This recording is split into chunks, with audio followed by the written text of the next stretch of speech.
L'Égypte ancienne, une civilisation qui a résisté au passage du temps et de l'histoire.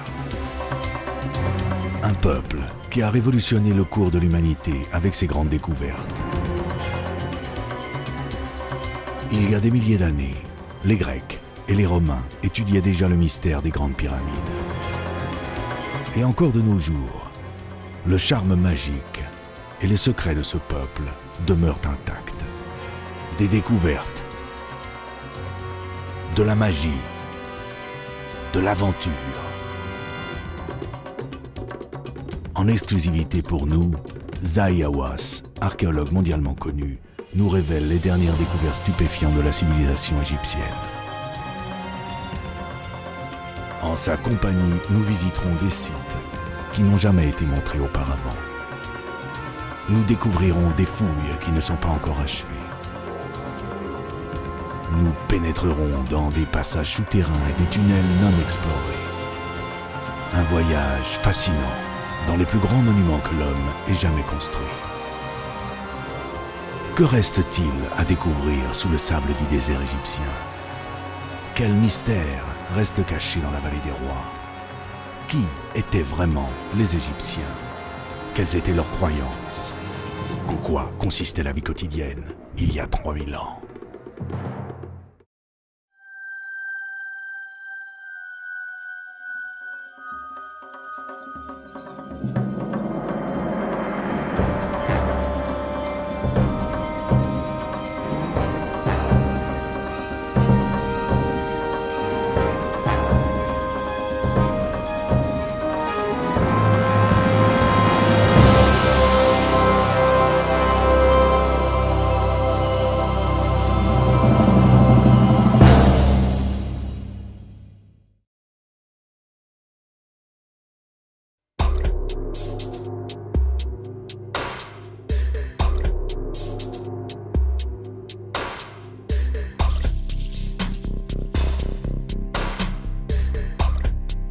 Pendant 3 millénaires, les pharaons égyptiens ont tenté d'accomplir leur rêve le plus grand, la quête de l'immortalité.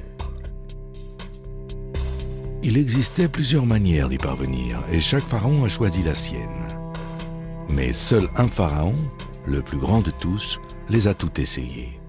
Ramsès II.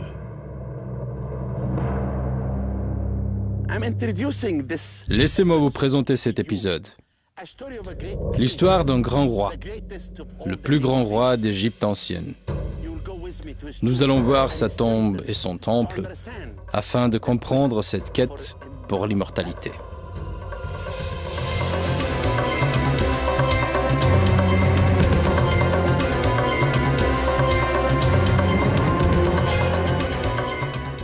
Il a fallu 3 millénaires pour que la civilisation égyptienne antique naisse, connaisse son apogée et disparaisse. Cependant, elle est parvenue à préserver une grande partie de son ancienne splendeur et histoire, qu'elle a transmise à travers ses monuments, son savoir et ses hommes. Mais on ne peut pas les considérer toutes comme de simples mortels. Certains étaient perçus comme des dieux, les pharaons. À travers l'histoire de l'Égypte, de nombreux pharaons sont montés sur le trône. Nombreux sont ceux qui n'ont pas laissé trace de leur existence. D'autres ont accompli de grandes prouesses. Rares sont ceux qui ont laissé des œuvres véritablement exceptionnelles et seul Ramsès II est parvenu à accomplir des tâches dignes d'un dieu.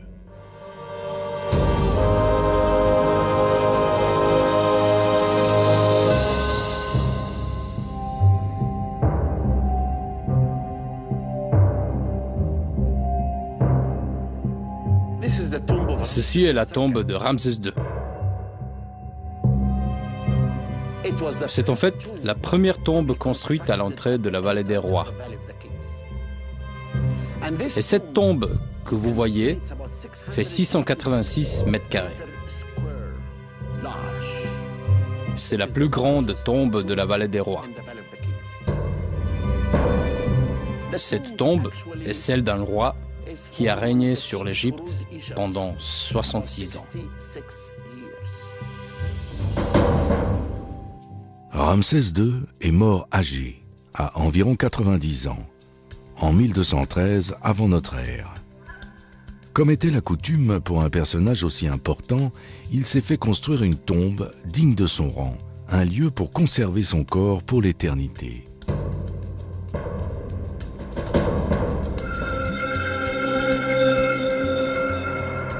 Le plan de la tombe KV7 est très complexe. La grande chambre funéraire, soutenue par 8 colonnes, qui malheureusement ont souffert des dégâts importants, est accessible par un long couloir. Des pièces secondaires mènent à la pièce principale. Là, le corps momifié de Ramsès II gisait pour un repos éternel. La tombe était donc le lieu le plus secret qu'on pouvait imaginer, un lieu où personne ne pouvait ou devait pénétrer. Et pourtant, la vie et l'œuvre de Ramsès II est caractérisée par une démonstration impressionnante de sa propre personnalité. Chaque action, qu'elle soit politique, religieuse, sociale ou économique, lui servait pour sa propagande personnelle.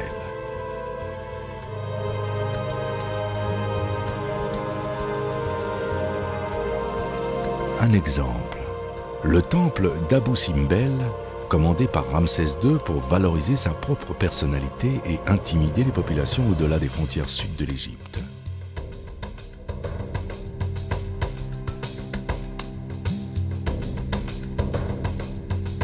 La taille même du temple est frappante.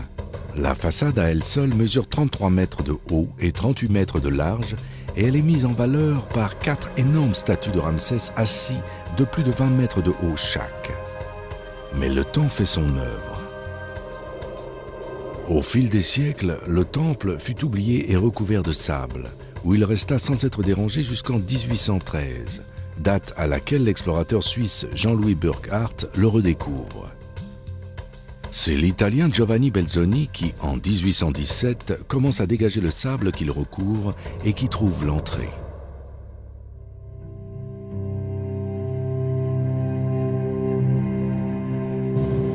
Ce qu'il voit est ce qui réjouit encore les visiteurs de nos jours. Une grande salle décorée de hautes statues de Ramsès, sous les traits d'Osiris, qui mène à une série d'autres salles. Les murs sont recouverts de scènes de bataille qui montrent Ramsès soumettant les populations ennemies. En bas, on trouve le Saint du Saint, le lieu le plus sacré. Ici se trouvent 4 statues qui représentent le pharaon parmi les 3 dieux auxquels le temple est dédié. Ra, Orakti, Amon et Ptah. Le peuple le considérait comme un dieu et lui-même se disait Dieu. Et vous voyez cela très clairement au temple d'Abou Simbel. Quand on atteint le lieu le plus sacré au bout du temple, on trouve Ramsès II assis à côté d'autres dieux, et donc lui aussi, il est Dieu. En 1960, le gouvernement égyptien commence les travaux du barrage d'Assouan afin de créer le lac Nasser. Le temple d'Abou Simbel aurait été submergé par le nouveau lac. On décide donc de le sauver, ce qui s'avère un exploit technique incroyable. Entre 1964 et 1968, les 2 temples sont découpés en 1500 blocs et reconstruits 65 mètres plus haut à l'identique.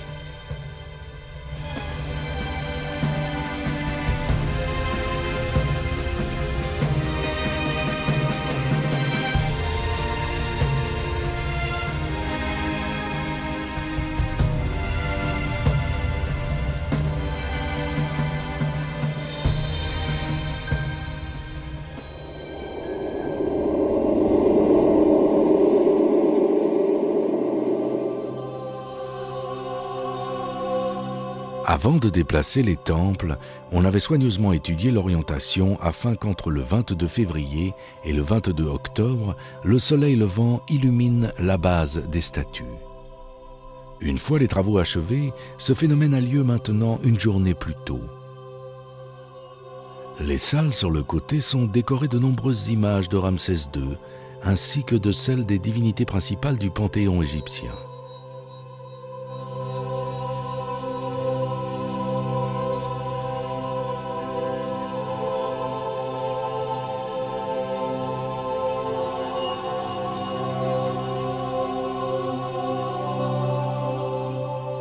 Ramsès se fit construire un temple plus petit à côté du temple principal, dédié à la déesse Hathor, déesse de l'amour, et à sa femme Néfertari.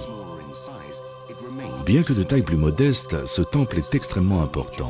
C'est le seul temple égyptien dédié à une reine.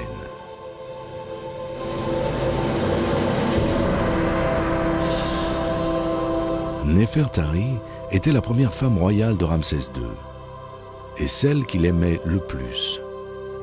Elle fut choisie par Seth Ier pour son fils quand le prince avait juste 15 ans. Malgré ceci, le couple royal était très amoureux l'un de l'autre, comme on peut le voir dans le fait qu'elle apparaisse aux côtés de son mari, parfois même à la même échelle, sur de nombreux monuments et dans le nombre important de monuments qui lui sont dédiés. Et de tous ces monuments, le plus beau et le plus important de loin se trouve dans la vallée des Reines.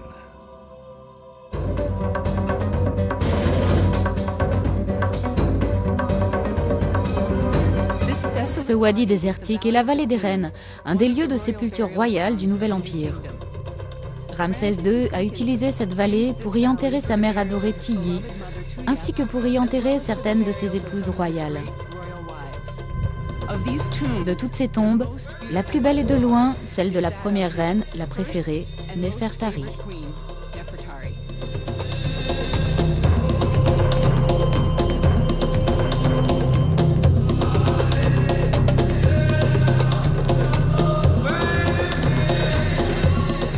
Encore de nos jours, plus de 3000 ans plus tard, la tombe conserve sa splendeur originale.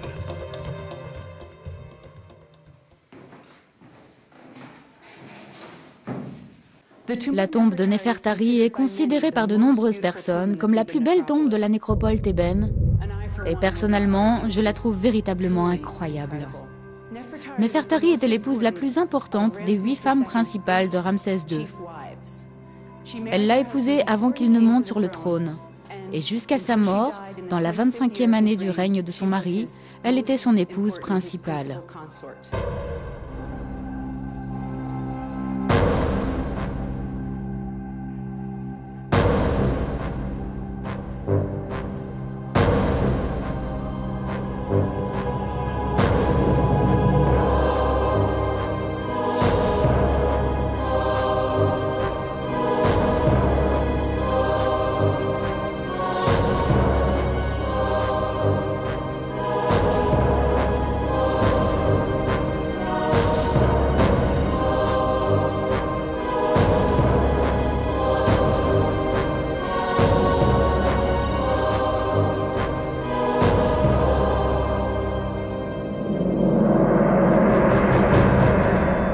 On peut admirer de très belles scènes. Ici, nous avons Néfertari. Il s'agit d'un sort du livre des morts. Et ici, elle joue le jeu du sonnette contre un adversaire invisible. Regardez comme elle est superbement dessinée et comme elle s'assoit face au jeu de sonnette. Nous voyons Néfertari sous les traits d'une momie, protégée par Isis et Nephthys, qui sont les sœurs d'Osiris, et qui l'ont aidée lors de la résurrection. Donc elle joue à nouveau le rôle d'Osiris ici. Et ici, elle se trouve sous les traits d'Osiris. Néfertari porte un ruban rouge autour de la taille. Et ici, elle prend encore la forme d'Osiris avec ce ruban rouge. Vous pouvez voir cette forme féminine d'Osiris ici. Normalement, Osiris est de sexe masculin. Il est le roi des morts, il est le roi de l'au-delà. Mais ici, Néfertari est devenu Osiris. Maintenant, nous allons descendre dans l'au-delà.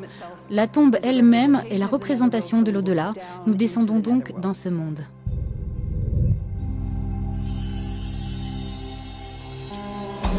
Nous voici dans la chambre funéraire, la partie la plus profonde de la tombe. Cette tombe fut découverte en 1904 par Ernesto Schiaparelli. Et quand il trouva la tombe, cette dernière avait déjà été pillée, peut-être pendant l'Antiquité. Par contre, les décorations étaient en bien meilleur état que maintenant. La tombe est construite dans une pierre d'assez mauvaise qualité, très friable, et les décorations sont sur du plâtre que l'on a utilisé pour recouvrir les murs, puis gravé, puis peint. Donc le plâtre se détache facilement des murs. Et il est facilement attaqué par l'humidité, par exemple. La décoration de la chambre funéraire est dédiée à l'interaction de Nefertari avec les différents dieux et déesses, et on trouve également des scènes et des textes tirés du livre des morts. Sur ce mur, nous avons Nefertari qui entre et passe à travers les portes de l'au-delà. Ces dernières sont gardées par ces génies qui manient des couteaux. Très intéressant, avec des noms très intéressants. J'aime particulièrement celui du milieu, celui qui a un corps de femme, une tête de lion et des serpents en guise d'oreilles.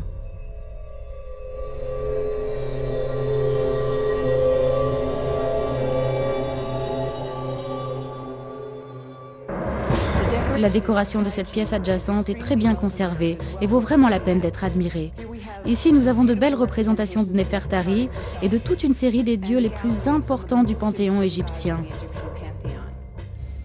Nous commençons ici par Nefertari, merveilleusement parée avec un vêtement drapé, la ceinture rouge à la taille, la coiffure qui met l'accent sur son statut de reine-mère, avec du rouge aux joues. Elle est simplement très belle. Elle fait des offrandes au dieu Ptah, le dieu de Memphis et dieu des artisans. Et ici, nous avons une autre représentation de Nefertari, tout aussi belle que la première.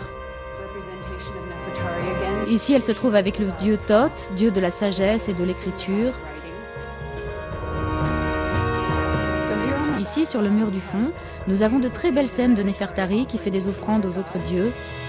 Ici, Nefertari fait une offrande au dieu Osiris, le dieu de l'au-delà. Et ces 4 petits hommes sont les fils d'Horus.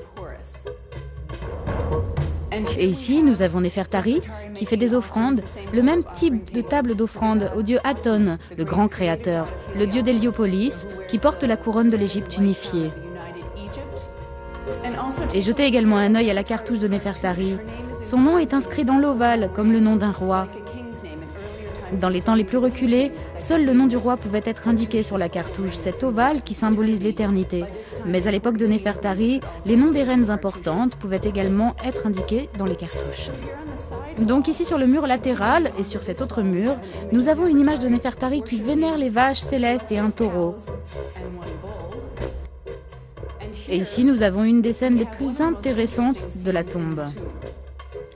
Quand Nefertari meurt, elle descend dans l'au-delà pour retrouver Osiris.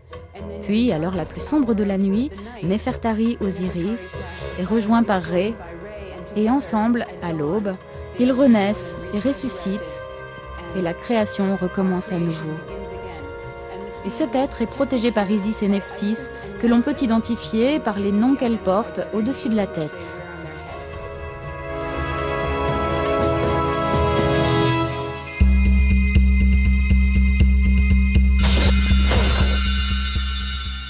Ramsès a imposé le culte de sa personnalité de plusieurs manières. Peut-être la plus évidente est sa volonté de construction, comme le montre l'expansion des complexes du temple principal à Thèbes, Karnak et Luxor. Dans le temple d'Amon-Ré à Karnak, il crée de nombreuses constructions importantes. La grande salle, hypostyle, conçue par Amenophis III, ne fut commencée que par Séti I. Ramsès l'acheva en créant une immense zone divisée par 134 colonnes de 24 mètres de haut et de plus de 10 mètres de diamètre.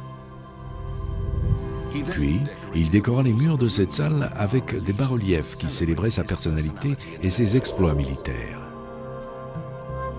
Il donna également l'ordre de construire le grand lac sacré, dans lequel les prêtres entraient afin de se purifier avant les cérémonies rituelles.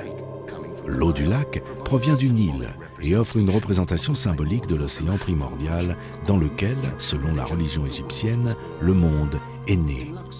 À Luxor, son travail en tant que constructeur est encore plus évident. L'entrée du temple est divisée par une série d'immenses colonnes. À l'opposé, on trouve 6 statues géantes sculptées qui représentent Ramsès, 4 assises et 2 debout. Aujourd'hui, il n'en reste que quelques fragments. La façade, par contre, est entièrement décorée de scènes de bataille qui le dépeignent au combat contre les Hittites à Kadesh, de nos jours en Syrie. La cour de Ramsès II, dans laquelle le pharaon a fait construire de nombreuses statues à son image, se trouve juste derrière l'entrée.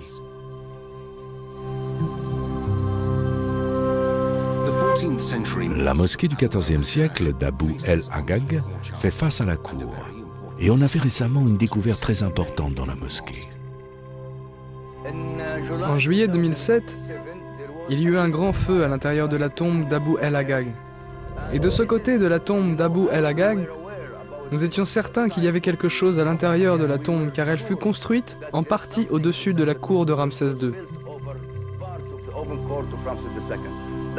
C'est pour cela que nous avons saisi la chance et nous avons trouvé ces inscriptions qui étaient recouvertes par une couche épaisse de mortier fait d'argile.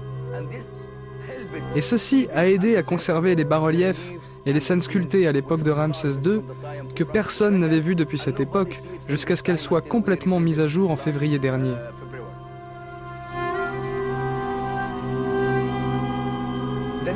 Le sens de cette découverte, c'est qu'elle termine l'histoire de Ramsès II ici, à l'intérieur du temple de Luxor. Ramsès II a construit énormément au temple de Luxor. Comme vous le savez, Ramsès II a transformé l'Égypte en zone ouverte pour ses bâtiments, mais cette partie est la dernière qu'il avait fait construire dans le temple de Luxor. Donc pour la première fois, nous avons achevé l'histoire des bâtiments qu'il a construits à l'intérieur de cette partie du temple de Luxor.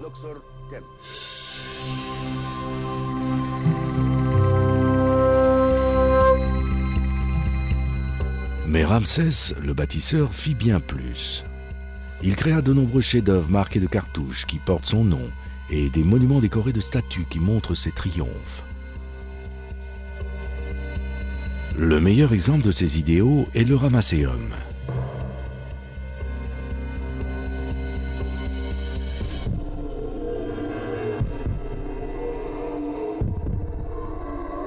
Ramsès II souhaitait construire cet important monument en tant que son propre temple funéraire. Bien qu'il s'agisse d'un bâtiment public, il était destiné, tout comme la tombe, à jouer un rôle privé seulement après la mort du souverain. Le temple était en fait destiné non pas tant à abriter le corps du pharaon après sa mort, qu'à devenir un lieu où les cultes liés à sa personne seraient célébrés pendant les siècles à venir. Afin de créer ceci, Ramsès II démantela et réutilisa toute une série d'autres bâtiments. Étrangement, le même sort s'abattit sur le Ramesséum, qui, peu à peu, fut démantelé par des pharaons ultérieurs. Et pourtant, il continue de fasciner les visiteurs comme il a dû le faire dans le passé.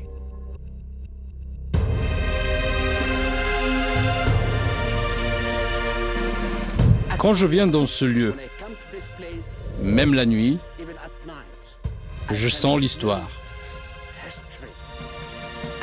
Une histoire que l'on ne peut pas écrire, que l'on ne connaît pas car cet homme était unique.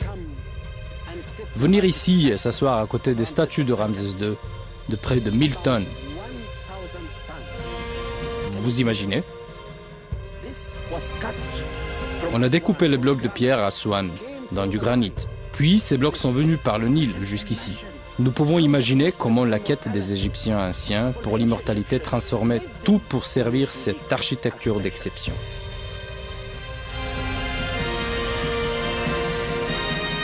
La première cour du Ramesséum renfermait de nombreuses grandes statues de Ramsès sous les traits d'Osiris.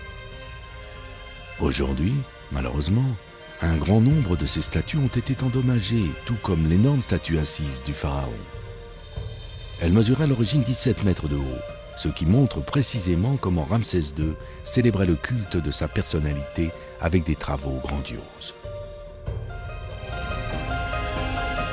Vous qui m'écoutez aujourd'hui, si vous venez un jour et vous vous tenez debout derrière ces immenses statues, vous vous sentirez comme nain.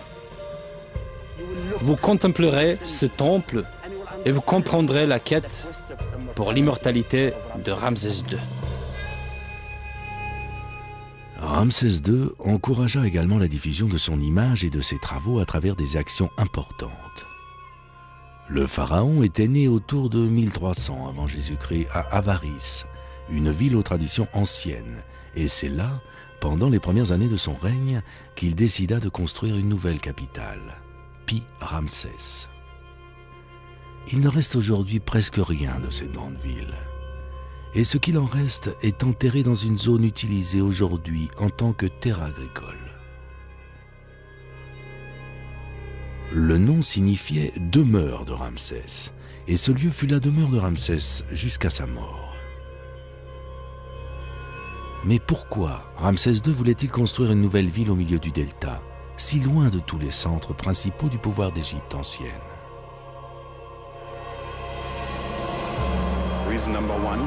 Première raison, sa famille venait de cette zone, de cet endroit.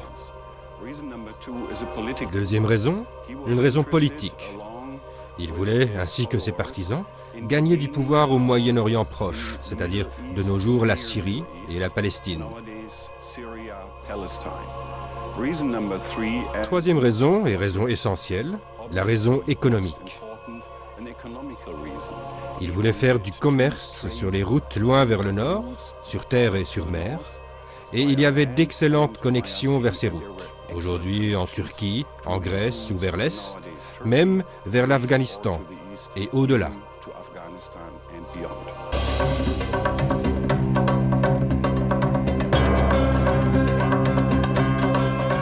Grâce à l'archéologue allemand Edgar Pusch et son équipe qui travaille dans le village de Cantyr, appellation contemporaine, où Pi-Ramsès se dressait il y a tant de temps, nous avons une idée plus nette à quoi ressemblait la ville dans le passé.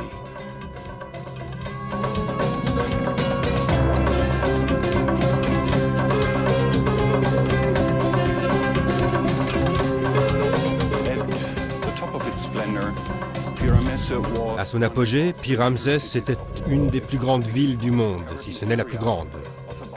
Elle s'étendait sur une zone de près de 30 km², ce que l'on peut comparer à Rome, à son apogée, à sa grande heure.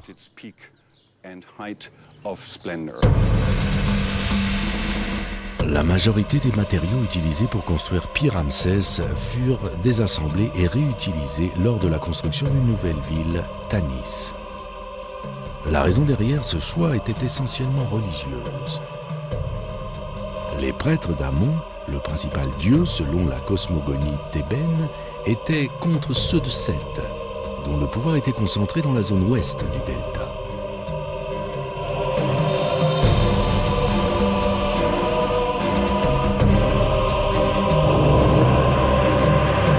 Peu à peu, les prêtres d'Amon prirent le dessus sur ceux de Seth, le dieu dynastique de la famille de Ramsès.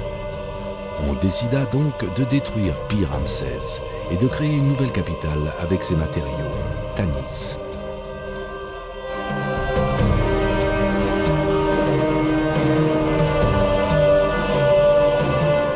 La décision de construire Pi-Ramsès a permis à Ramsès de tirer parti de tout ce que ses prédécesseurs avaient fait. En commençant par la personne qui avait donné vie à une dynastie royale importante, son grand-père, Ramsès I, avec qui une ère importante de l'histoire égyptienne commença, avec qui une nouvelle dynastie naquit, la 19e dynastie, et le pouvoir central se déplaça vers la zone du delta. Ramsès I n'a régné que très peu de temps, puis c'est son fils qui lui succède, Séti I. Ramsès II est le fils de Séti I et sa mère est Tiyi, qui vient également d'une famille de militaires. Ramsès était très dévoué à sa mère. Il lui construisit des monuments et la traita très bien. Ramsès II jouait un rôle très important sous le règne de son père. Il était commandant en chef de l'armée. Il a également mené l'armée égyptienne au combat. Il a aidé son père à bâtir des projets. Et quand son père est mort, il était plus que prêt à devenir roi. C'est ainsi que Ramsès II devient roi et savoure l'héritage laissé par ses ancêtres en achevant leur idéaux. Construire une nouvelle capitale n'est pas suffisant pour le jeune pharaon. Il comprend qu'afin de promouvoir le culte de son pouvoir, il doit diffuser son image dans toute l'Égypte. L'image que Ramsès II souhaite laisser derrière lui est celle d'un jeune guerrier, prêt à se battre et à conquérir la gloire pour son peuple. Et c'est ce que justement représentent ces statues, qui, toutefois, varient de manière significative avec sa momie.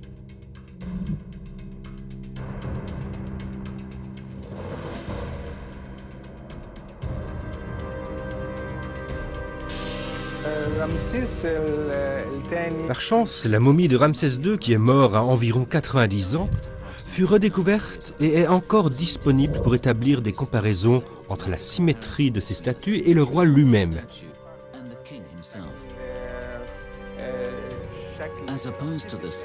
Contrairement aux statues d'Akhenaton, les statues de Ramsès II ne représentent pas le roi en tant qu'homme, mais mettent plutôt l'accent sur les caractéristiques physiques d'un roi.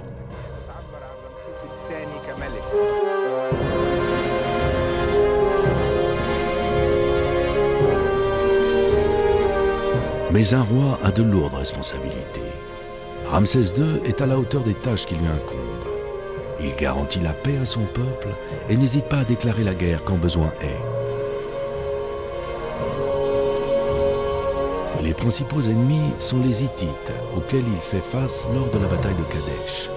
Ramsès voulait que les principaux temples et monuments qu'il avait fait construire rendent compte de la bataille en détail.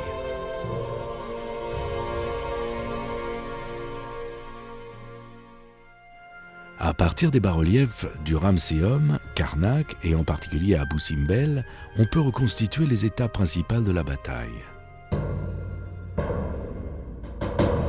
Ramsès mena une armée puissante à Kadesh, la capitale de l'Empire hittite. Mais l'armée hittite était tout aussi puissante. Après les échauffourées initiales, Ramsès tombe dans un piège tendu par son ennemi et soigneusement préparé. 2 espions capturés déclarent que l'armée hittite se trouve loin de Kadesh et donc que la ville est restée sans défense. Le pharaon lance une attaque à laquelle les Hittites répondent immédiatement car, contrairement au dire des espions, ils se trouvent cachés dans la place forte. Ramsès réorganise ses forces, passe le fleuve Oronte et décide d'assiéger la ville. Les Hittites se défendent si bien qu'à la fin, la bataille arrive à sa conclusion naturelle. Aucun clan ne se déclare vaincu et les 2 parties maintiennent qu'elles ont gagné. Et pourtant, cette version n'est pas admise par tout le monde. En étudiant toutes nos archives et celles des Hittites, on comprend que Ramsès II est vaincu par les Hittites. Il n'a pas du tout gagné la guerre. Je pense et maintiens que Ramsès II n'a jamais gagné la bataille de Kadesh. La raison essentielle de tout ça est simplement la propagande. Une deuxième raison d'importance est cette idée des espions, parce qu'il a eu une information erronée. Il est parti seul avec son armée combattre les Hittites. Et c'est la raison pour laquelle je pense qu'il a perdu la bataille.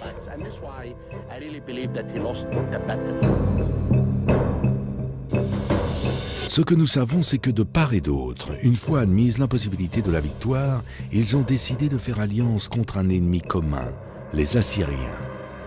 Et encore une fois, Ramsès II montre qu'il est un véritable novateur en signant le premier traité de paix de toute l'histoire. Mais le pharaon voulait encore davantage. Il donne alors d'établir un contrat de mariage entre lui-même et une des filles du roi hittite, que l'on sculpta dans la façade du temple d'Abou Simbel. Le souverain, ainsi, scellait un pacte avec la personne qui avait été son ennemi le plus acharné jusqu'à ce moment-là.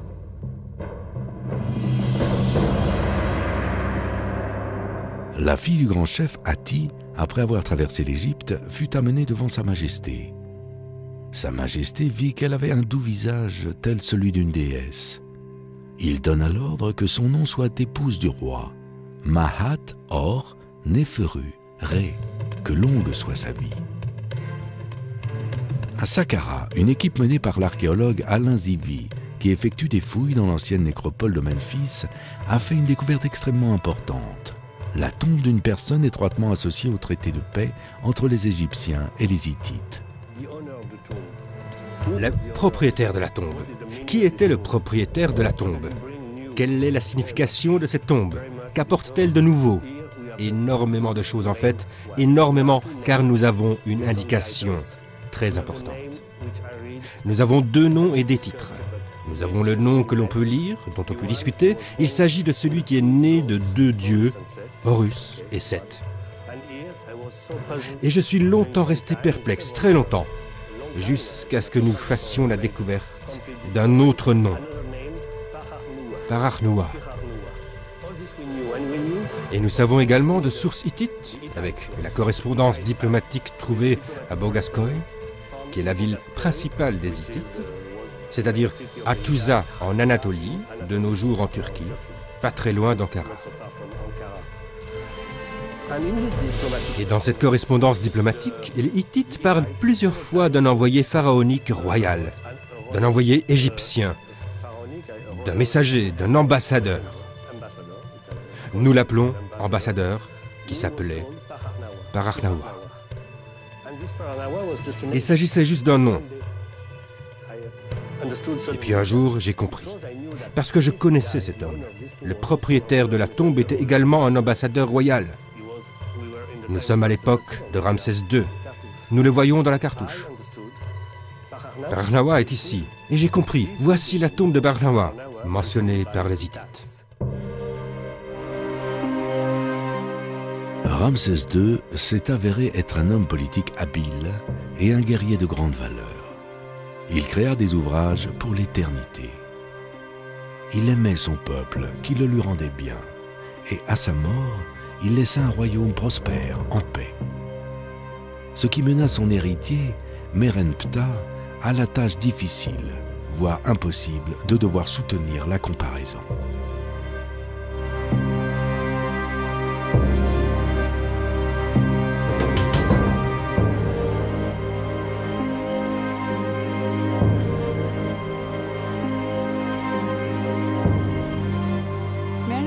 Merenptah était le fils de Ramsès le Grand et de sa deuxième épouse principale, Isis-Nofret. Il fut nommé prince de la couronne vers la 55e année du règne de 67 années de son père, en survivant 12 frères ou demi-frères plus âgés pour obtenir le titre. Il était relativement âgé lorsqu'il succéda à son père.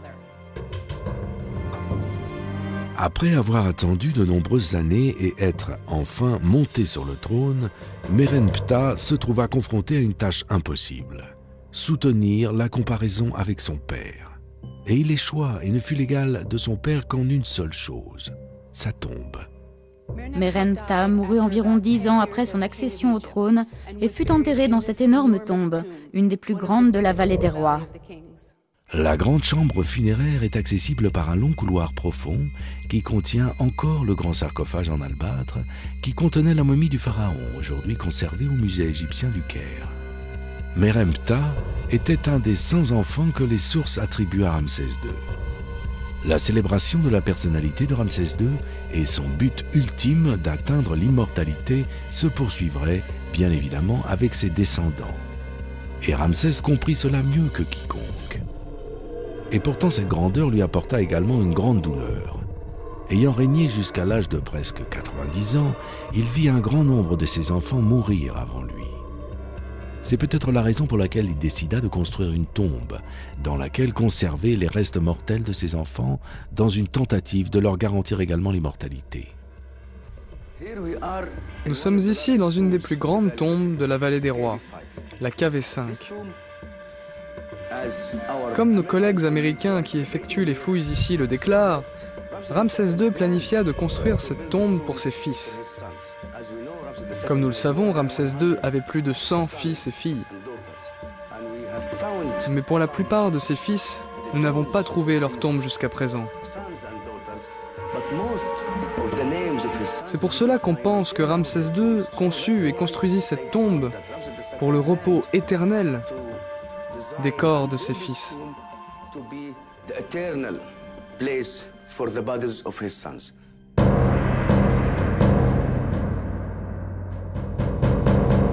En 1825, l'archéologue anglais James Burton découvrit l'entrée d'une tombe identifiée sous le KV5.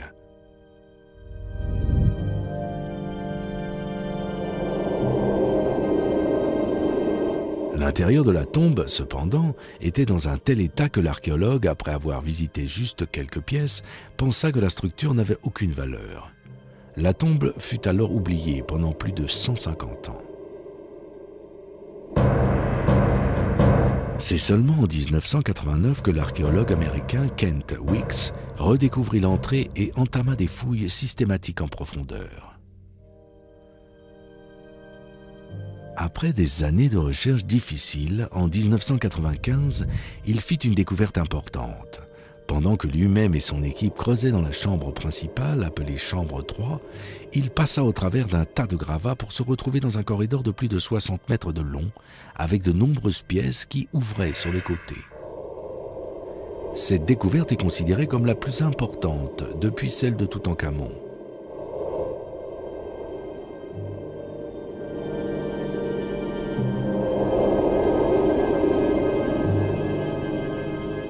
À partir des quelques bas-reliefs sur les murs et les nombreux objets trouvés sur le sol, Kent Weeks parvint à la conclusion qu'il s'agissait du lieu de repos des enfants de Ramsès.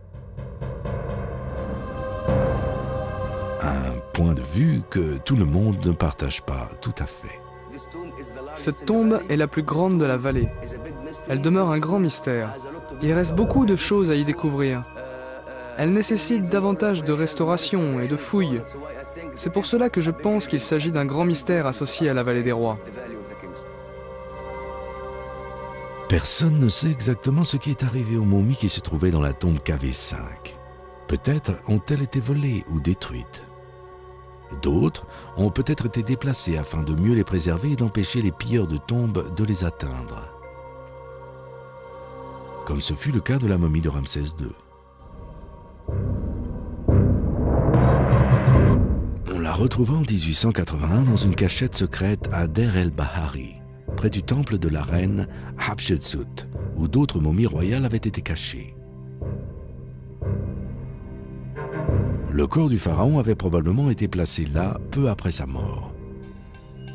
Sa tombe fut abandonnée ou réutilisée dans d'autres buts pendant des siècles, tout en étant endommagée par des inondations ou des tremblements de terre. D'importants travaux de restauration sont en cours. En qualité de chef des Antiquités, je cherche des personnes capables de restaurer cette tombe.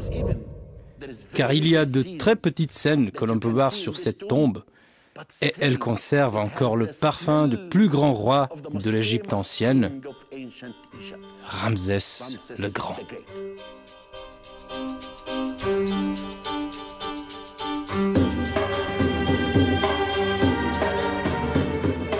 De grands monuments conçus pour durer des milliers d'années. Des œuvres d'art pour transmettre son nom de génération en génération. Des exploits militaires de proportions épiques. Et plus de 100 enfants, afin de continuer la dynastie qui allait mener l'Égypte au faîte de sa grandeur. Tout ceci en une seule personne, Ramsès II. Il fut le seul pharaon à explorer tous les chemins vers l'immortalité. Et il le fit comme un homme, comme un roi et comme un dieu.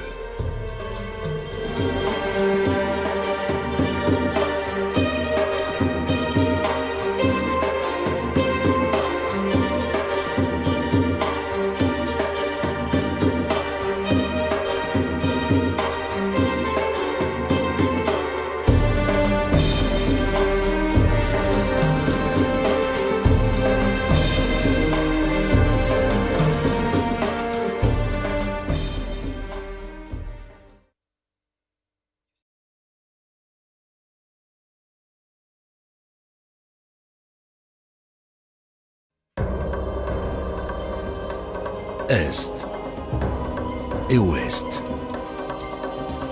Les deux directions qui indiquent la limite entre la vie et la mort pour la civilisation égyptienne antique.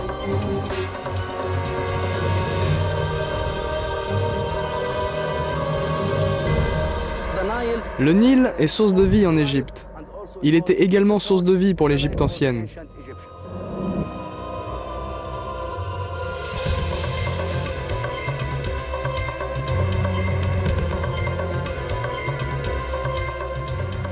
Un lieu magique où l'histoire a bâti ses fondations, où les dieux et leur incarnation humaine, les pharaons, ont été adorés et vénérés.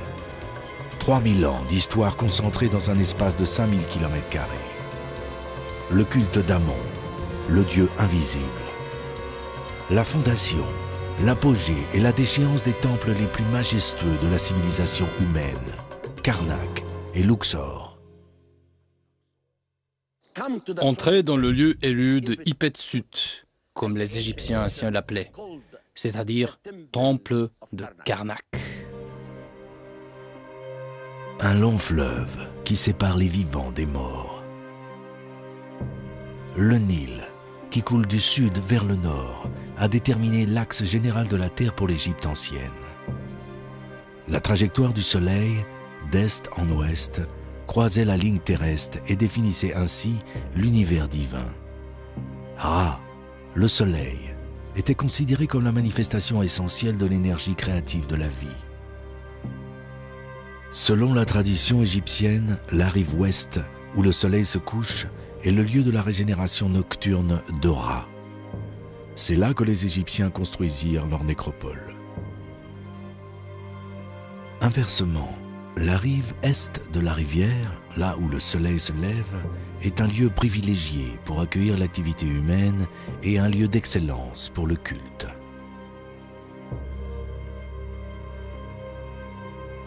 C'est sur cette rive du fleuve, dans cette zone qui borde Thèbes, que les Égyptiens construisirent le pivot terrestre de l'énergie créative, le sanctuaire de Karnak.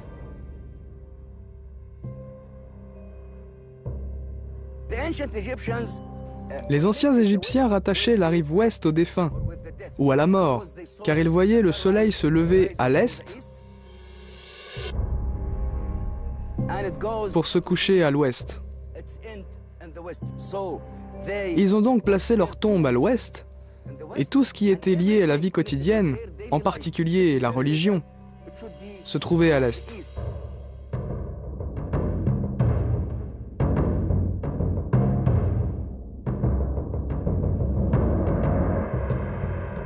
La ville aux 100 portes. C'est ainsi qu'Homère a baptisé Thèbes dans l'Iliade, probablement sous l'influence de la majesté de ses temples. Al-Karnak, c'est-à-dire village fortifié. Le nom actuel dérive de l'arabe archaïque. Et en effet, le complexe de Karnak, avec ses tours majestueuses et ses murailles épaisses, ressemble à une véritable forteresse aux yeux des Arabes et des visiteurs en général. Thèbes, au zénith de sa splendeur, était le centre du pouvoir économique et religieux en Égypte. Avec la montée de la 18e dynastie, Thèbes devient la capitale d'Égypte et Karnak le centre religieux du pays. Le temple d'Amon, à lui tout seul, recouvre plus de 230 000 hectares. Le nombre d'hommes au service du temple s'élevait à plus de 80 000. Un monde véritablement autosuffisant dans lequel les pharaons, au fil des siècles, voulaient laisser leurs propres empreintes en ajoutant des cours et des monuments. Le temple de Karnak n'est pas vraiment un temple unique, mais plutôt un ensemble de temples, construits sous le Moyen Empire, même si on trouve des vestiges de l'Ancien Empire. Mais l'essentiel de la construction, nous la devons à Sésostris Ier, de la 12e dynastie sous le Moyen Empire, il y a plus de 3800 ans. Le temple de Karnak est un des plus grands temples construits en Égypte. Il recouvre plus de 100 hectares et il comprend différents temples. Le temple principal est dédié au dieu Amon-Ra. Il se trouve derrière nous. Il s'agit du temple principal qui fut construit pour le dieu principal de Thèbes.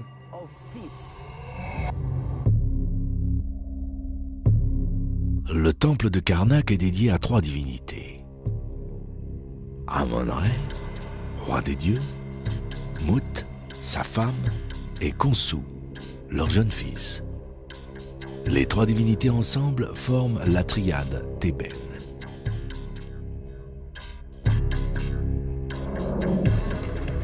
Voici le petit temple de Ramsès III qui se trouve dans la grande enceinte d'Amon-Ré à Karnak. Amon-Ré était le plus important des dieux égyptiens à partir du Nouvel Empire. On voit un culte ici à Amon ainsi qu'à sa femme Mout et à leur fils Khonsu.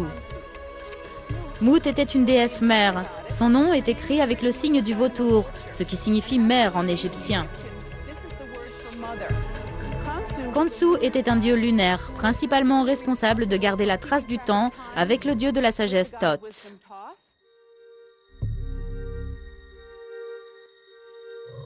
Le noyau principal à Karnak est le temple d'Amon. La structure du temple est divisée en 2 parties. La première suit l'axe est-ouest. Chacune de ces parties est surplombée de tours qui délimitent l'accès aux cours et aux salles. La seconde partie est alignée selon un axe nord-sud. À partir de ces directions, le temple se poursuit avec une série de 4 tours, dénommées Propylées du Sud, dans une avenue bordée de sphinx vers la limite du temple de Mout.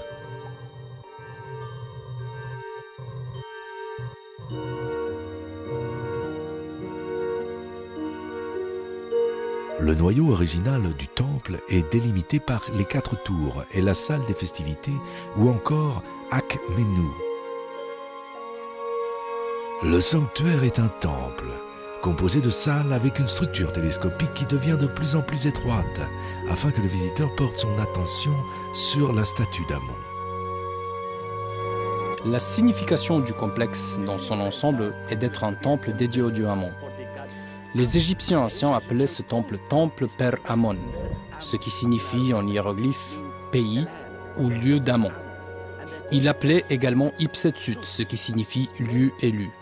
Et c'est en fait le lieu élu du dieu Amon. Prière au dieu Amon. Tu es Amon, dieu du silence, qui accourt aux pleurs de l'humble. Je t'implore, car je suis souffrant et tu es déjà venu me sauver. Tu donnes le souffle à celui qui en est dépourvu. Sauve-moi, moi qui suis désespéré. Tu es Amon-Ré, le seigneur de Thèbes. La bonne fortune d'Amon et son rôle de chef divin du panthéon égyptien coïncident avec l'ascension du peuple de Thèbes. À l'origine, Amon était un dieu originel peu connu. Ce sont les théologiens du Moyen Empire qui lui attribuent une nouvelle signification. Amon, l'invisible, le caché, le dieu transcendant, le roi des dieux. En parallèle avec la politique d'expansion des souverains de la XVIIIe dynastie, Amon devient le rassembleur d'immenses fortunes économiques. Le pouvoir des prêtres qui gèrent le culte croît. Amon change de dieu guerrier à dieu cosmique, à travers la fusion avec le dieu soleil Ré. Amon, l'invisible, et Ré, le dieu qui règle les saisons, deviennent un dieu unique. Ici, Amon apparaît à l'intérieur de la chapelle. Et également pendant la nuit, Khonsu apparaît. Son nom vient de Hélis, ce qui signifie la traversée du ciel pendant la nuit. Dans le sanctuaire, on perçoit une réduction graduelle de la luminosité, de la pleine lumière de la cour jusqu'à l'obscurité de la cellule à l'extrême bout du monde, dans lequel le ciel et la terre sont unis à l'aube et dans l'obscurité du crépuscule. Mais dans l'espace intermédiaire, c'est là que le maximum de tension entre la lumière et l'obscurité est exprimé. La grande salle hypostyle. Nous nous trouvons dans le lieu le plus important du temple de Karnak, la grande salle hypostyle. J'aime venir ici à tout moment. Quand je contemple ces colonnes, ces gigantesques colonnes, je me sens minuscule. Cette grande salle hypostyle fut commencée sous le règne du grand-père de Ramsès II, Ramsès Ier. La grande salle hypostyle fut terminée sous le règne de Séti Ier, père de Ramsès II. On a 134 immenses colonnes disposées en 14 rangées. La grande salle hypostyle fut créée par la volonté d'Amenophis III. La colonnade centrale est bordée de colonnes de moindre proportion. La différence de hauteur créée entre la nef centrale et les deux ailes, éclairées par le jeu de lumière des fenêtres ouvertes en pierre calcaire, amène une caractéristique symbolique forte. La lumière divise les immenses chapiteaux en deux zones, en laissant la partie inférieure dans l'ombre, et ainsi en donnant l'impression d'une hauteur encore plus grande. L'intention psychologique de ce complexe est de provoquer une sorte d'anxiété respectueuse pour la divinité. Imaginez, cette grande salle hypostyle était recouverte d'un toit avec juste un espace ouvert pour donner de la lumière.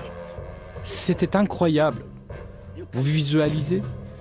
Fermez les yeux avec moi et imaginez le passé. Si vous fermez cette grande salle hypostyle avec un toit et que vous entriez ici, vous aurez le cœur tremblant. Le cœur tremblant de toute cette magie. Le temple de Karnak est l'un des plus grands jamais construits. Sa construction s'est poursuivie sous les règnes de nombreux souverains, jusqu'à la dynastie des Ramsès, en particulier Séti I et Ramsès II. Les 134 colonnes représentent des gerbes de papyrus. L'effet de répétition dans les originaux était accentué par les nombreuses couleurs vives utilisées qui contribuaient à faciliter l'osmose entre le bâtiment et la nature.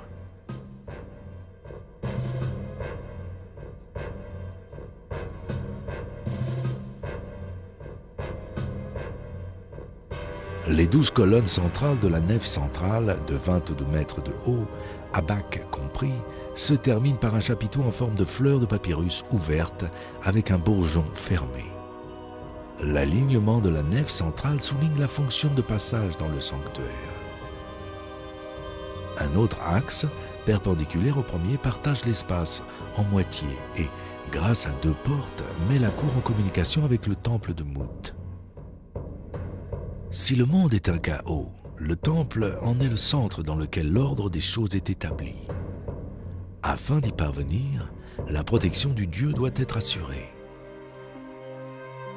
En le nourrissant, en l'habillant, en priant le Dieu, en prenant soin de son image, les prêtres, en réalité, garantissaient la continuité de l'ordre cosmique.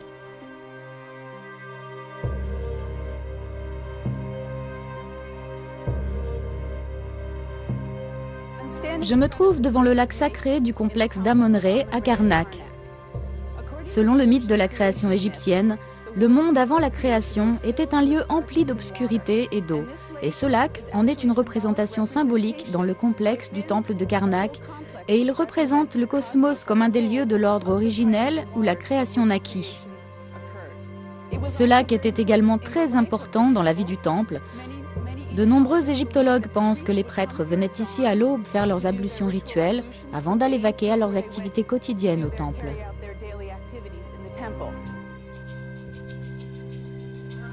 Les rites dans le temple étaient déterminés par la position du soleil et comprenaient 3 phases: l'aube, le midi et le crépuscule. Avant l'aube, les prêtres se lavaient dans le lac sacré afin de purifier leur corps. Plus tard, ils ouvraient le tabernacle et, après avoir découvert le visage du Dieu en l'offrant à la lumière, ils psalmodiaient la prière du matin. La fusion entre le Dieu et la lumière culminait à midi avec la lumière du soleil. La statue du Dieu était amenée dans une chambre sans toit, placée au sommet du temple, et là, elle recevait l'étreinte régénératrice du soleil.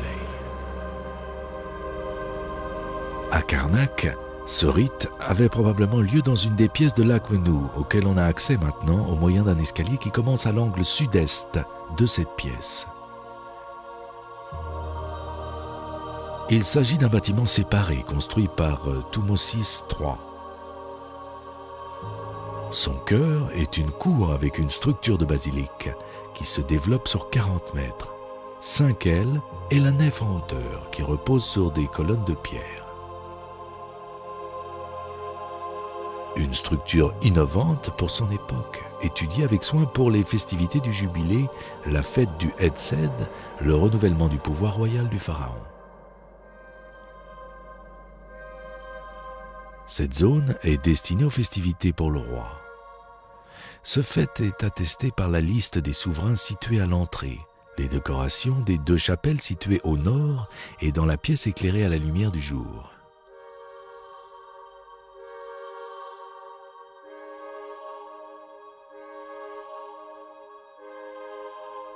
Pénétrer dans cet environnement signifiait être initié au culte d'Amon et à son incarnation humaine, le roi.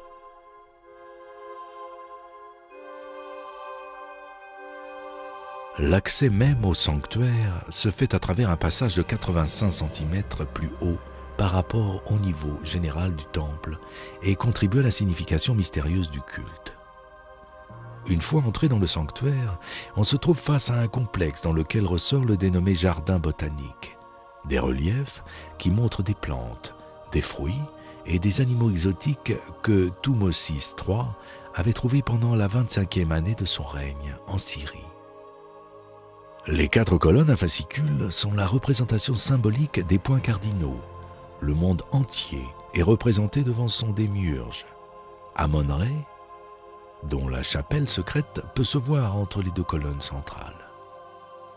Dans la dichotomie entre la lumière et l'obscurité, Amon-Ré a trouvé son opposé, Khonsu, le dieu de la lune. Khonsu était le fils du dieu Amon et de la déesse Maut.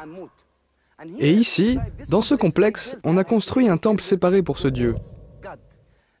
Ce temple fut commencé sous Ramsès III et sa construction se poursuivit jusqu'à la fin de l'époque ptolémaïque.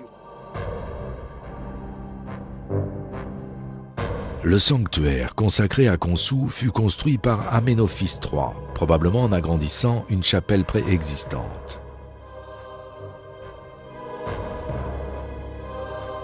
Le temple est composé d'une cour, entourée sur 3 côtés d'un portique qui a 2 rangées de colonnes en forme de papyrus, un chapiteau en forme de bourgeon fermé. De là, continue l'atrium hypostyle éclairé par des fenêtres. Puis, 2 vestibules et des pièces adjacentes destinées au rite quotidien. On peut atteindre le toit par un escalier. Là, les prêtres observaient le ciel et les étoiles afin de déterminer les dates pour les rites du calendrier liturgique. On considérait Khonsu comme un dieu lunaire, car il était l'extension de la lumière fondamentale, celle de la nuit, de la lune, des planètes et des étoiles. De même, dans le temple avoisinant d'Opet, on célébrait la naissance de la lumière originelle. Opet, la mère divine, la déesse à visage d'hippopotame qui protégeait les naissances et la déesse à qui ce bâtiment remarquable est dédié, bâti avec des blocs de pierre par Thutmose II et Amenophis II et achevé sous la période ptolémaïque. Nous avons trouvé dans les fondations que les architectes qui ont construit ce temple ont recyclé de nombreux blocs de pierre d'époques antérieures. Ils les ont également réutilisés à l'intérieur pour la construction de ce temple. Nous avons également découvert de nombreuses statues et des escaliers dans les fondations du temple qui dataient peut-être du Moyen Empire, ce qui donne l'indication que les fondations du temple ont été commencées sous le Moyen Empire, à la même époque que le cœur du temple de Karnak. Et pendant l'époque ptolémaïque, on a commencé une rénovation du temple et on a détruit ce qu'on avait trouvé précédemment jusqu'à la reconstruction de ce nouveau temple qui est unique avec ses reliefs et ses inscriptions.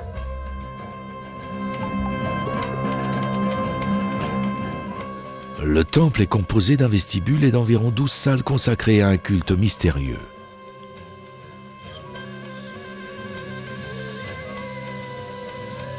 Une équipe de restaurateurs des études franco-égyptiennes des temples de Luxor et de Karnak travaille à la restauration des reliefs sur les murs du temple.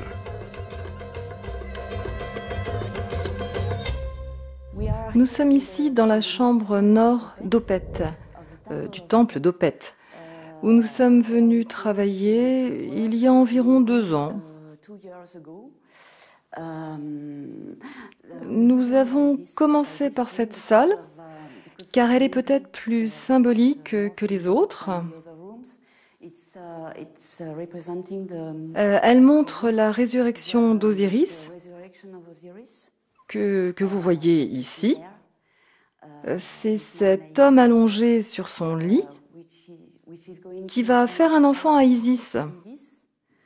Et dans la pièce suivante, de face, nous avons l'enfance d'Horus, l'enfance d'Osiris et d'Isis. En une année de travail, les restaurateurs ont nettoyé les peintures dans la pièce nord du temple et ont rénové les sols des 5 salles principales, ainsi que renforcé les murs et la tour principale.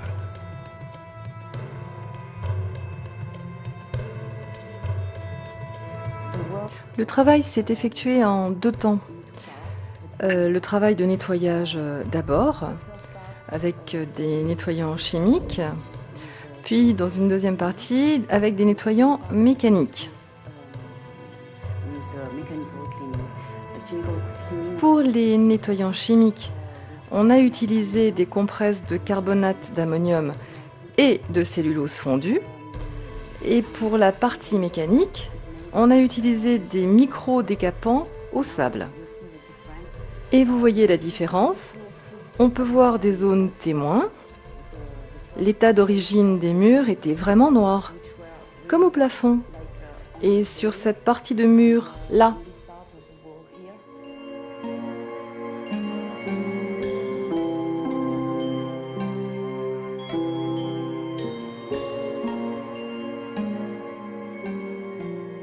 toute la zone du temple de Karnak est littéralement couronnée de bâtiments religieux.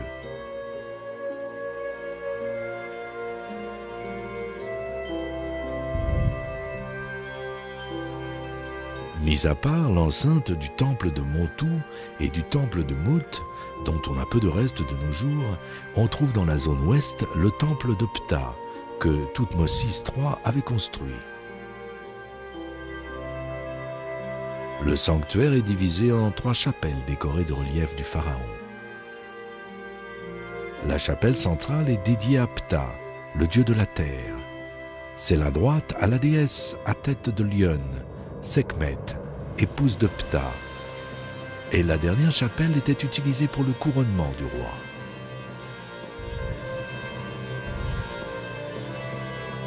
Toujours dans cette même zone, on trouve un temple dédié à Osiris, Edjet, le seigneur de l'éternité.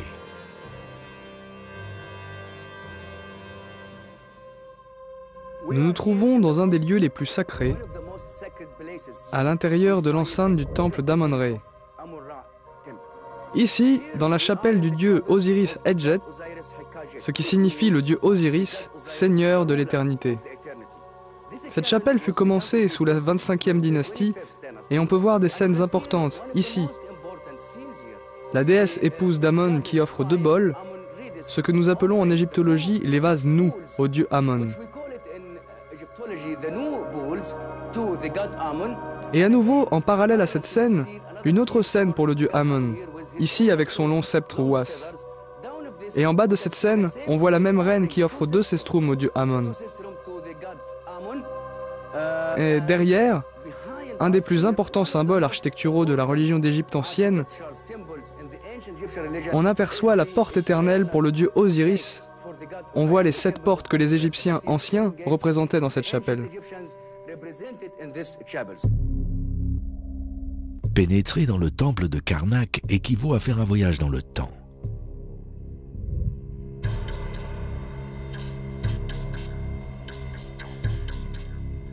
Contrairement à ce qu'on pourrait penser, l'ensemble des bâtiments à l'ouest, ceux qui, à partir de la salle de hypostyle, mènent à l'entrée, est plus récent. En fait, l'espace entre la 3e tour, construite par Amenophis III, et la première, remonte à la période ptolémaïque et nous permet en quelques mètres de faire un bond de plusieurs siècles. L'immense salle hypostyle est le résultat des travaux effectués par, entre autres, Séti I et Ramsès II. La 2e tour fut conçue par Horemheb et achevée par Ramsès I. Dans l'immense cour qui se trouve entre la 1re et la 2e tour se trouvent les temples de Séti II et Ramsès III. À nouveau, dans la cour, il y avait le grand kiosque de Taharqa, dont il ne reste aujourd'hui qu'une seule colonne papyriforme. À partir d'un ensemble de bâtiments, les pharaons successifs ont ajouté graduellement des monuments en détruisant ou en modifiant en partie les structures préexistantes. Les exemples les plus évidents de cette pratique se trouvent dans le musée à l'air libre à Karnak. La chapelle rouge d'Hatshepsut, que son beau-fils Thoutmôsis III détruisit afin d'utiliser les blocs pour construire 3 tours, a été reconstruite en partie.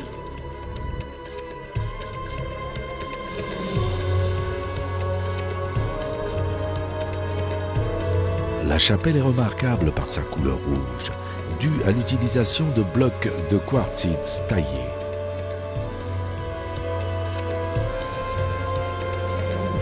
Le blanc est la couleur caractéristique du kiosque de Sesostris I, reconstruit au début du siècle passé en commençant par les blocs de la troisième tour. Le kiosque est entouré de 2 rampes et soutenu par 16 colonnes.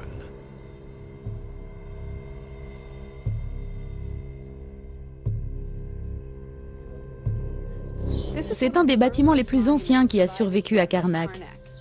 Il fut construit par le souverain du début du Moyen Empire, Sesostris I, à l'occasion de la fête du Hedsed, qui était une sorte de jubilé au cours duquel les dieux réaffirmaient le droit du pharaon à régner. On la célébrait après 30 ans de pouvoir. Plus de 60 scènes à l'intérieur font référence à ces festivités du jubilé de Sesostris I, l'imposition de la couronne par le dieu.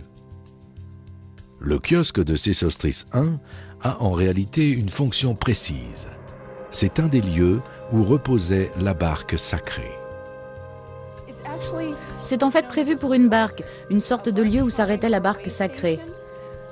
La triade Teben-Amon, Mout et Khonsu sont comme de nombreuses déités d'Égypte ancienne, des dieux voyageurs et pour certaines occasions rituelles, des festivités annuelles.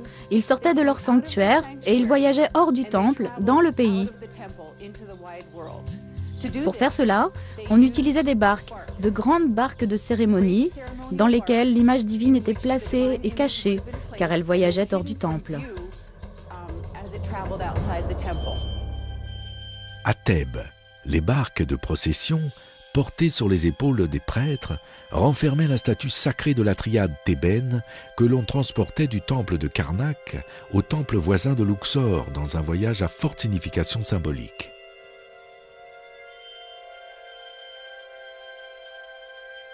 La procession partait du sanctuaire en quartz rose que le roi de Macédoine, Philippe Aridée, avait construit sur les vestiges de celui de Thutmosis III.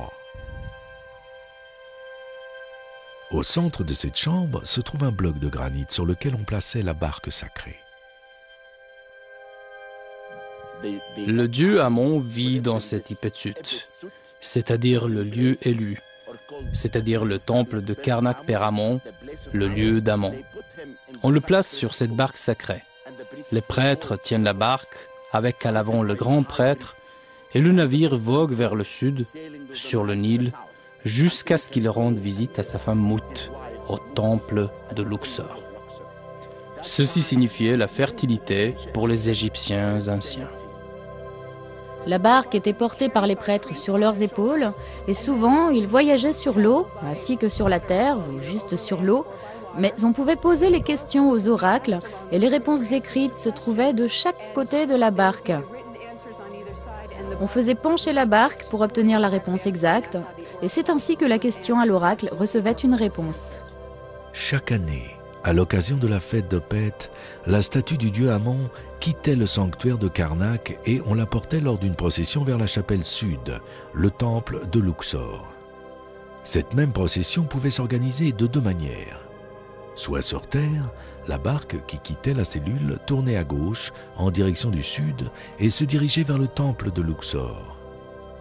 Soit sur l'eau, en tirant parti de la crue du Nil, c'est-à-dire en septembre, pendant la période des festivités d'Opet, au moment de son plus haut niveau, la barque faisait une entrée triomphale dans le temple. Toute la procession allait vers le sud, au temple de Luxor, par le chemin de procession où je me trouve. Au départ, au début du Moyen Empire, il s'agissait d'un canal, et donc les dieux voyageaient par bateau. Plus tard, on pava le canal, puis on le borda de sphinx, dont vous pouvez en voir certains ici. Les sphinx ont des formes différentes ici, près du temple de Luxor. Ils ont des têtes d'hommes, et ces sphinx furent construits par un roi de basse époque, le roi Nectanebo I. Toute la procession est représentée sur les murs de la grande arcade de Luxor.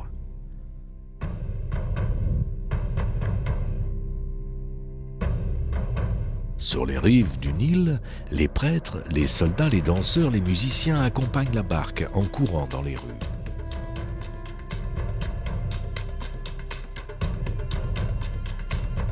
C'est une grande fête. une des rares occasions pendant laquelle le public et le privé, le divin et le commun, l'élite et le petit peuple se retrouvent dans une synthèse idéale. Avant d'arriver à la destination finale, les barques de la triade thébaine s'arrêtent à dessein à des endroits précis. Je me trouve dans le sanctuaire des 3 barques qui se trouvait dans la première cour du temple de Luxor. Les images divines des dieux étaient amenées ici pour se reposer à la fin de la longue procession de Karnak jusqu'au temple de Luxor. Ce sanctuaire est le plus à l'ouest des 3. Ils sont placés les uns à côté des autres. Celui-ci est destiné à la barque divine de Mout. On peut voir une représentation de Mout ici. Un roi fait des offrandes à l'image de Mout. On peut aussi la reconnaître par son nom, bien sûr, et aussi par son image. Elle porte la coiffure à vautour, ce qui l'identifie en tant que déesse mère, avec la double couronne de l'Égypte unifiée. On peut la voir ici. Et voici une autre scène à l'arrière. Un autre roi fait des offrandes à la déesse.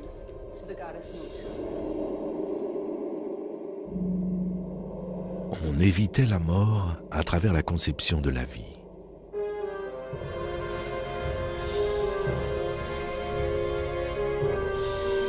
Le lieu où la vie est née à Thèbes est le temple de Luxor, la demeure des femmes d'Amon-Ré, qui leur rend visite chaque année afin d'être réunie avec sa femme Mout.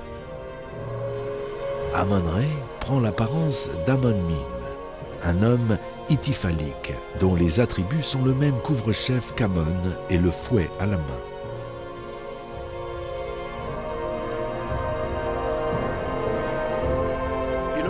Regardez le temple de Karnak. C'est la maison d'Amon. C'est la maison d'Amon, mais également celle de sa femme, Mout. Ce voyage que l'on fait chaque année, Amon vient sur la barque sacrée avec les grands prêtres, ils descendent le Nil et ils viennent ici. Pour les Égyptiens anciens, cela signifiait la fertilité.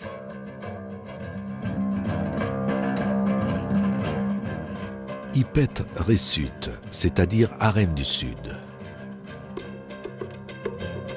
Les murs du temple nous racontent l'histoire de qui voulait ces murs, qui les modifiait, qui les usurpait et qui les abandonnait.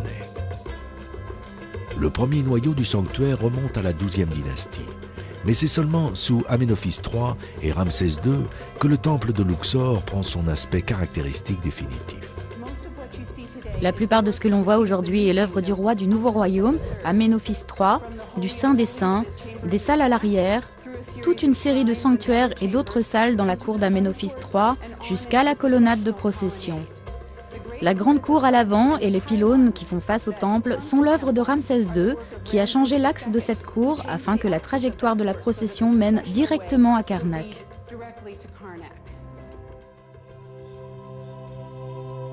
Le haut lieu de la fertilité et de la vie qui naît. À travers les rituels publics comme celui des fêtes d'Opet, mais également lors de moments privés. Face au peuple qui prend part aux événements, mais également loin des regards indiscrets. Comme par exemple dans un de ces lieux les plus significatifs de tout le complexe, la chambre des naissances.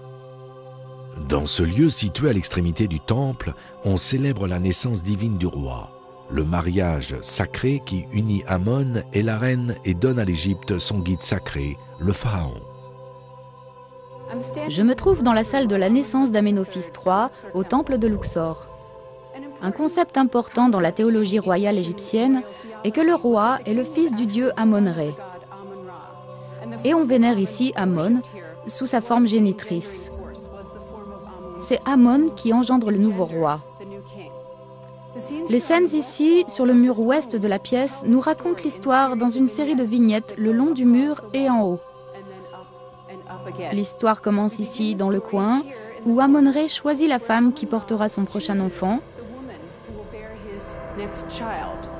Nous avons ici le dieu Amon, et ici, la reine Mout.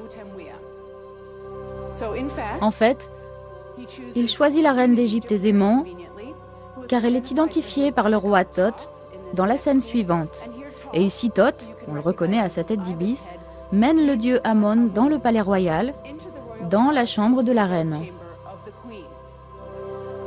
Amon réveille la reine par son parfum merveilleux, puis il l'initie lors d'une étreinte divine. Ici, la reine et Amon sont assis sur le lit. Dans la scène suivante, Amon parle au dieu potier Khnum, c'est lui qui façonne les hommes, et lui dit de façonner le nouveau roi. Ce qu'il fait ici, sur ce tour de potier, il façonne le roi et son double, le Ka, la force vitale. Il passe le pouvoir d'une personne à l'autre. Il est aidé ici par Hathor, puis la scène continue dans un autre registre. Thoth annonce à la reine qu'elle est enceinte, puis en présence de nombreux dieux, elle donne naissance à un bébé que Amon, sa femme Mut et leur fils Khonsu acceptent en tant que nouveau roi. Et en haut, on voit diverses scènes de purification où le roi est accueilli par les autres dieux.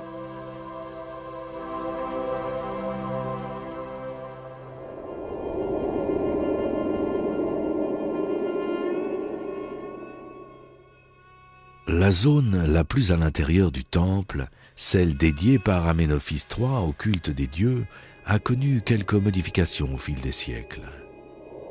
Les modifications les plus significatives sont celles faites par Alexandre le Grand, qui souhaitait ajouter un naos dans le sanctuaire de la barque sacrée, à la place des 4 colonnes, et ouvrir un passage afin de le relier à la chapelle de la statue. Ce temple est resté important pendant toute l'époque pharaonique et sous la période gréco-romaine. Quand Alexandre le Grand a envahi l'Égypte, il a repris le culte des dieux et est devenu un vrai pharaon. Il a construit le sanctuaire de la barque sacrée dans laquelle nous nous trouvons, et on peut voir qu'il a représenté sur les murs, dans l'iconographie traditionnelle, d'autres dieux, ces dieux que les autres pharaons avaient vénérés pendant des milliers d'années.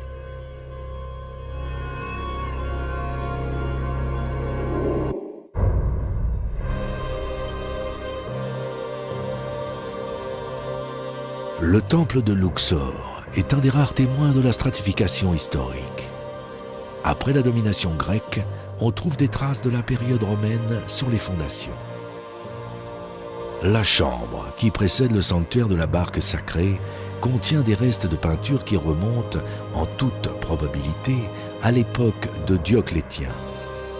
On y voit une représentation des 4 empereurs qui apparaissent en tant que dieux devant leurs soldats. Le culte d'Amon-Ré prit fin, mais la vie religieuse au temple de Luxor était loin d'être terminée.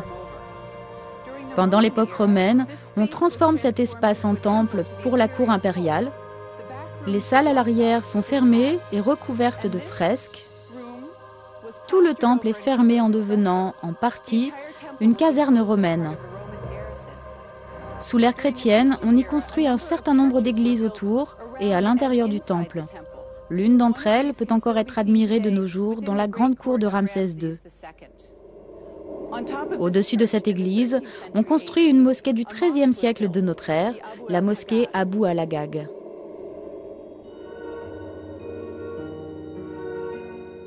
Papyrus de l'Éden.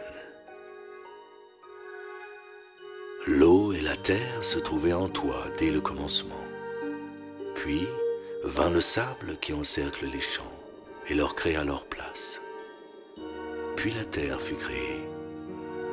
Puis vint l'humanité, afin de fonder chaque ville avec son vrai nom, car la ville est appelée de son nom sous la surveillance de Thèbes, l'œil de Ra.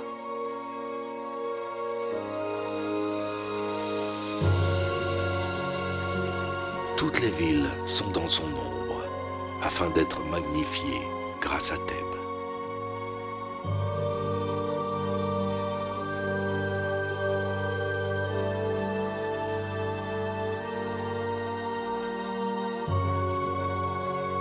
Aujourd'hui, après 3000 ans, Thèbes n'existe plus.